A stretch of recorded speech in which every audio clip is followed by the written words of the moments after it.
अब तपाईँ आशु शर्माको शेर सुन्नुहुनेछ। त्यसपछि यसको नेपाली अनुवाद। क्या बताऊं मुझे हुआ क्या है, नींद के साथ ख्वाब टूटा है। क्या बताऊं मुझे हुआ क्या है, नींद के साथ ख्वाब टूटा है। क्या बताऊं मुझे हुआ क्या है, नींद के साथ ख्वाब टूटा है।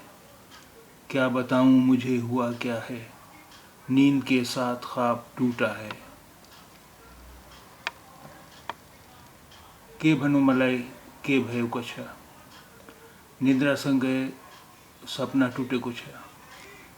के भन्नु मलाई के भएको छ, निद्रासँगै सपना टुटेको छ। क्या बताऊं मुझे हुआ क्या है, नींद के साथ ख्वाब टूटा है।